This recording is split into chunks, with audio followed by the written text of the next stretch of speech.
ઓમ ઓમ ઓમ ઓમ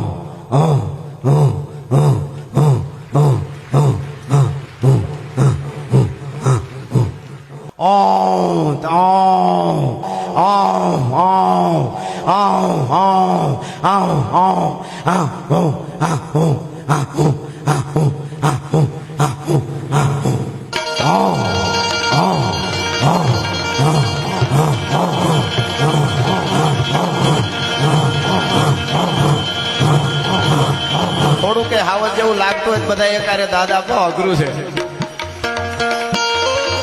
આ તો એના હેઠા પાણી પીધા એટલે આવું નીકળે સાહેબ. હા એને એની એક એક કામ એના એક એક હાલ ને અમે મને તો હાવજની પજવણી કઈક થાય ને તો કાયદેસર નીંદર નો આવે સાહેબ. હાવજ જેવું હાવજને પ્રાણી કહેવામાં મજા ન આવે પણ કેવું પડે આપણે જનાવર કહીને પણ એ પ્રેમથી કહેવાય. હાવજ જેવી કોઈની સમજણ જ નથી લ્યો નહીં. હું તો આ બરડામાં હવે આવ્યા છે એટલે થોડુંક એના વિશે કહી દો આપને બધાય. હાવજ હજી સુધી હું માનવા તૈયાર નથી હાવજ કોઈ નુકસાન કરે બોલો આજ દિવસ સુધી. આપણે એને કાંઈ હેરાન કરી તો પછી તો હાવજ હોય જ સાહેબ. અને એક જ પ્રાણી એવું છે કે જે ખાધા પછી કદાચ મોટા ભેંસાને પાડાને મારી નાખ્યો હોય કે ભેંસ મારી હોય પોતે ધરાઈ દે ને એટલે 1.5 કિલોમીટર કરમદીના ઢુવામાં સૂતો હોય કે હવે જેને ખાવું હોય ખાવ. શિયાળિયા ખાય, કૂતરા ખાય, ગીધડા ખાય. બાકી તો કૂતરાને રોટલો નાખો અડધો ખાય ને બીજો વધે દાટી દે. હાવજને મારો એક દોહો છે, હાવજને મારણ હાપડે એ થોડુંક આરોગીને આઘો જાય. બાકી કૂતરા કટકું ખાય બીજું ધૂળમાં દાટે ધાનને. હા અને ખવડાવી દે એને જ હાવજ કહેવાય. હા અને એની ઓળખ સાહેબ શું એની વાત કરવી. અમે તો જોયા છે હાલ્યા જતા હોય ને એ આમ ધીરો વયો આવતો હોય અને એકલા તમે જાતા હો ને એને કાંઈ બતાવી નહીં ને કાંઈ એટલે એ આમ કરે આમ જોવે આમ કરે ને પછી કેળો આપી દે. નકર એની તાકાત એક આમ કરીને આમ થાપો મારે તગારું એક ધૂળ ઉખેડી નાખે એવો તાકાત વાળો હોવા છતાં તરી જાય. શું કામે ખબર એવું વિચારે કે આ બિચારો માણસ છે વડ વગર ધીંગાણા થોડા હોય એટલે એ સાઈડ આપી દે આપણને સાહેબ. નકર એની તાકાત જોઈ તમે એક પંજામાં આફરા ફાડી નાખેલા અમે જોયા છે. મારી નજર સામેના દાખલા અમે જોયા છે. ગાય હતી એક વાસરું હતું પેટમાં અને ગાય વ્યાવવાની તૈયારી 9 મહિના થઈ ગયેલા ગાયને વ્યાવવાની તૈયારી હતી અને ભાગી ગાય પાછળ જાતા ભેહું તો ગીરની બહુ ઓલી વાયડી હોય વાહે ભેંસ જોડી આવતી હતી વાહે ગોવાળ અને ગાય ભાગી જતી હતી એટલે પાહે ચડતા આમ ગાયને પાહે ચડીને આ બાજુ એને ખબર હતી ગાયને પકડીને પછાડું મારી નાખવું એટલો સમય ભેં નહીં આપે.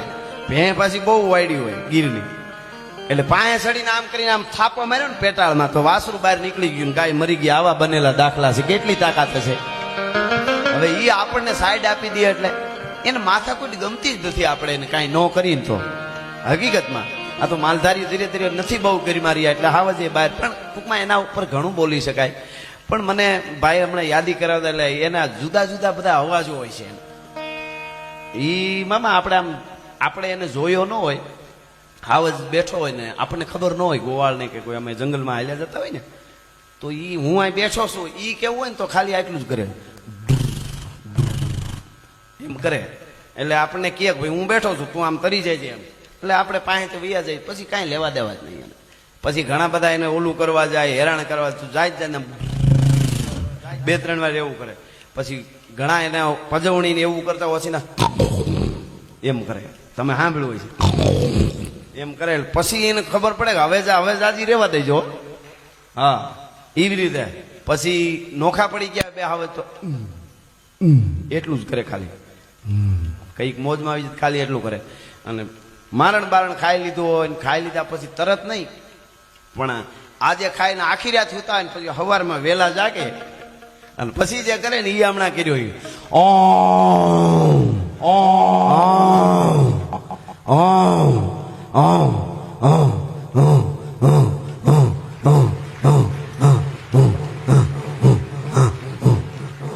આવું હોય. પછી થોડીક ઝલક આપું બે હોય ને બેલાડ હોય બેલાડ હાવજ 2 ભેળા હોય ને બેલાડ કહેવાય 3 હોય ને ત્રેખડો કહેવાય પછી ના હોય ને ટોળા કહેવાય. 3-5 નું ટોળું એકલ હોય બેલાડ હોય ત્રેખડો હોય બે હારવારી ઉગતા હોય એ કેમ ઉકે ખબર બે અવાજ આ પાસે ના આમ ઓલા ભાગમાં થાય ને તમને ખ્યાલ પેલો હાવજ આમ કરે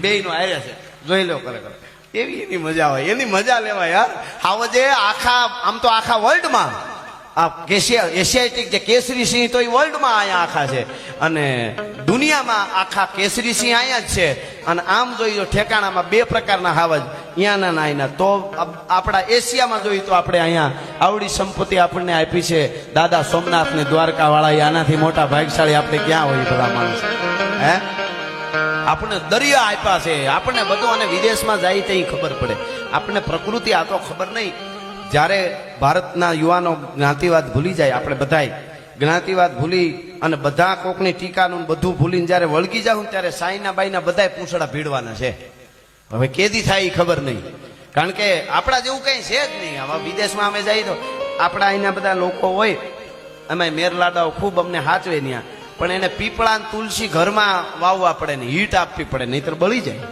અને અહીંયા આપણે જૂનો વંડો ઉભો હોય તો એમાં પીપળો થાય એમાં વડલો થાય હવે આવો દેશ જોવા ક્યાં મળે તમને વિચાર તો કરો હા એટલે આપણા દેશ જેવો કોઈ દેશ નથી પણ હું તમને હાવજની વાત કરતો હતો કે આજ કોઈ માણસ મુંબઈથી કે સુરતથી કે વડોદરાથી કે અમદાવાદથી કે ભુજથી ગીરમાં આવ્યો હોય અને ધીરે ધીરે ધીરે એની ગાડી વહી જતી હોય હિરણને કાંઠે અને આવતો હોય પંજા નાખતો ગાવ્યો સિંહ ડાલા મતો કાળ ઝાડ જાડાળો હાલિયો બેતો ડુંગરા જણા હાથિયા મુંદરા મુંદો હાલિયા પકીરા માથે લાગિયા કતારા કીટા કારના બાણા મુહુરી નટાળો નથી ગોદવાળો કોપવાળો ધારે નસા મોટ ડાળો કાનતો હુંકાર આંધે પાળ દીકરાળો કાળ અંધો જાણે કાળ ચૂકે નહીં એક સાપ હાથિયો શિકાર અને ધરાણો રોશના ઘરે ભૂલથી ના ભરે પાછો લાંગણો હોય તો કદી ખાઈ ના આકાર છતરી પેતરો બાંધી કરે ના શિકાર કદી અટકો ફેફરા ફાડે કેહરી અવા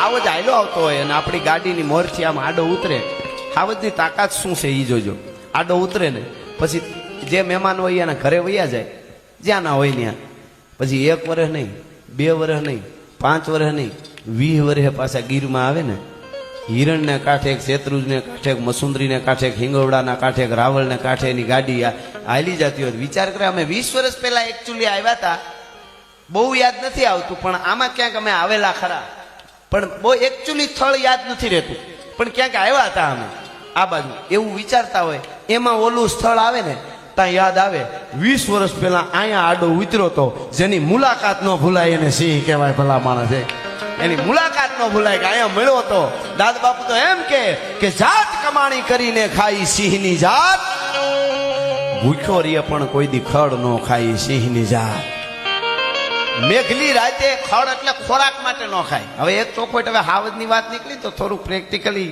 બધાને ખબર પડે આ તો લાઈવ હોય હાવજ ખડ હોત ખાય હા ઈ કોઈ બહુ ખબર નહીં હોય સોમાહાનું કોળાઈ ગયેલું ઘાસ હોય ને એ થોડું થોડું ખાય શું કામે અમુક ખબર નહીં અમુક વિટામિન માટે પણ એ ખોરાક માટે નથી ખાતો ખડ નો ખાય એટલે ભૂખ લાગી છે તો હાલો 2 પૂળા દાબી લઉં એમ નહીં ઉભા ઉભા એના બોટના હાવજના અમે જોયા ખાતેલા પણ એ ખોરાક ખાટું નથી ખાતો એ તો આમ વિટામિન કંઈક મળતું હોય છે એને ખબર હોય છે એટલે ઘણાને શું કાલ અમુક સમય જતા હવે ટેકનોલોજી આવી વિડીયો આવી છે કવિરાજ કહેતો હાવજ ખડ ન ખાય કળિયુગ આવ્યો કળિયુગ નહીં પહેલેથી જ ખાય છે આ ઘણાને કદાચ ખબર નહીં હોય હાવજ ખડ ખાય આપણે મામા ખબર હોય પણ એ કેમ ખાય થોડુંક એવું લીલું ઘાસ ખાય એના ઓલા પોદળામાં અમે જોજો ખોળ ઘાસનો ડૂસો હોય છે એને વનસ્પતિ કારણ કે એકચ્યુઅલી ડોક્ટર તો હોય નહીં ત્યાં બહુ હવે તો બધા વનકર્મીઓ બધા ઓલું કરે નહીં ત્યારે એમાંથી વિટામિન ગોતી લેતા પણ એ ખોરાક માટે નથી ખાતા કહેવાનો અર્થ મારો એ છે પણ વાત તમને એ કરતો હતો કે હાવજ ઉપર આપણે ત્યાં દુઆ લખાણા છે ગીતો લખાણા છે હાવજને ઉપમા વીર પુરુષો હોય એને સિંહની ઉપમા આપી છે એટલે સિંહ સિંહ છે એટલે તમે ભાગશાળી છો કે આ બાજુ હવે સિંહ આવ્યા હાવજ આવ્યા એને બરડામાં થોડીક તકલીફ માલધારીઓને થઈ છે શું થઈ છે કે હતા નહીં ને હાવજ એટલે અનુભવ કાંઈ નહીં એટલે હાથીઓ ડોબા રેઢા મૂકીને ગોવાળો ભાગી જાય હાવજ આવી ગયો હવે એટલે એ બજારાને થોડી તકલીફ છે પણ હવે ધીરે ધીરે એવાયા થઈ જાય બધા પણ હારે ઉભા રહીએ ને તો ન વાંધો આવે પણ હવે એ તો અજાણ્યું પડે થોડું અમે અમારે ગેરીમાં લ્યો કાંઈ બીક જ નહીં અમે ભેહું સારતા હોય એટલે મારી નાખે ઘણી વાર ગાય ને ભેંને પણ આમ અનુભવ હોય અહીંયા તો શું છે હજી એને અનુભવ નથી ને તો રેઠા ડોબા મને અમુક ગોવાળાએ વાત કરી એ કે હાંઠિયા ડોબા બધું રેઠું મૂકીને ગોવાળ ભાગી જાય. પછી તો ઓલો મારણ જ કરે. એવું થાય ને હવે વધારે છે એટલે ઈ એના ઓલો અખિલ બ્રહ્માંડનો માલિક 2 લાખની થાળીઓ આપવા વાળો બેઠો છે. તો હવે એને તો દેહે જ નહીં, તો ક્યાં કોઈને ઘટવા દે. હા, એટલે એને માલધારીઓને થોડી તકલીફ છે, પણ ધીરે ધીરે પછી એકાબીજાના હેવાયા થઈ જાય. એટલે ખેર, આ તો હાવજની વાત આવી એટલે થોડુંક મેં વચ્ચે હું એમાં ગયો. મૂળ વાત ઉપર પાછો આવી જાઓ, તમને થોડા ગીર બાજુ લઈ જાઓ એવી મારી ઈચ્છા હતી. એટલા માટે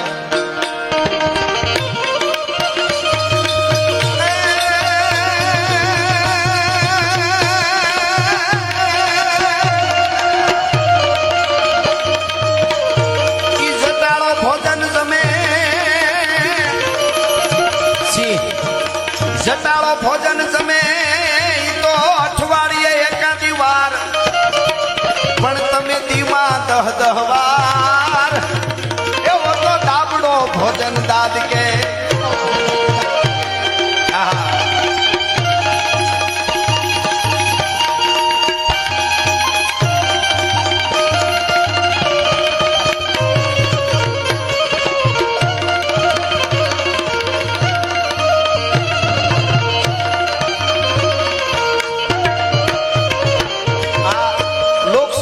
વાતો, લોક ડાયરો આપણો, માટીની વાતો, સાહિત્યની વાતો, ઇતિહાસની વાતો, દુનિયામાં જેટલા ફિલોસોફર થયા છે, વિદ્વાનો થયા, એને એક વાત કરી, કોઈ દેશને તમારે નકામો બનાવી દેવો હોય તો એના ઇતિહાસને એનું સાહિત્ય તમે ભૂલવાડી દો, આવું વિદ્વાનોએ કીધું છે.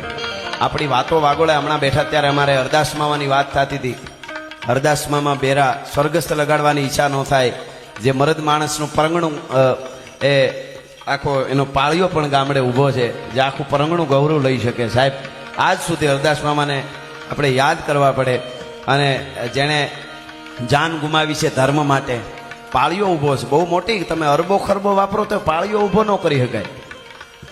એમના દાદાશ્રીની વાત કરું છું.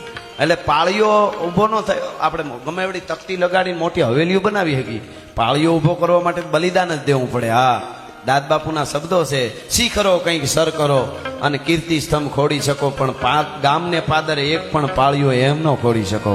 એની યાદી કરવી પડે. એ આ પરંપરા આખી છે. એટલે એ પરંપરાની વાતો છે. લોક સંસ્કૃતિની વાતો કરવા માટે જ્યારે મળ્યા છીએ ત્યારે, આપણી માટીની વાતો કરવા માટે જ્યારે મળ્યા છીએ ત્યારે યુવાધન આજે ખૂબ સાંભળે છે.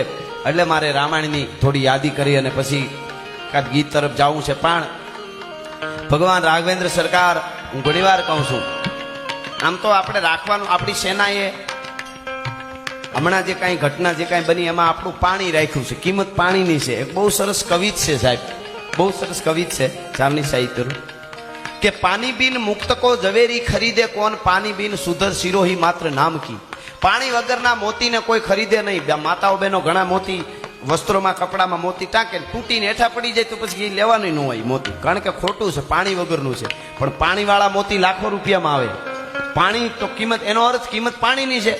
પાણી બિન મુક્તકો ઝવેરી ખરીદે કોણ, અને પાણી બિન સુધર સિરોહી માત્ર નામ કી. પાણી વગરની તલવાર છે એ ઢગલાબંધ પડ્યું હોય, સિરોહી લખેલી, પણ પાણીવાળી તલવાર હોય તો એની મૂલ થાય એ આપણને મળે નહીં. એનો ખૂણો અડી ગયો ને, આમ પીસી અડી ગયો ને તોય ધનુર ઉપડી જાય. શું કામ? એ પાણીવાળી છે. પાણી બિન સુધર સિરોહી માત્ર નામ કી, અને પાણી બિન હૈકો કુદાવે ખરીદે કોણ. પાણી વગરના કેટલાય ઘોડા રખડતા હોય, પણ પાણીદાર ઘોડાના આજે કરોડો રૂપિયામાં વેચાય છે. પાણીદાર હોય તો ઈ ઘોડા ઉપર કોઈ સુરવીર સવાર થાય, મહારાણા પ્રતાપ, અમીરજી ગોહિલ, નાથા મોઢવાડિયા, દેવાજ બોદર,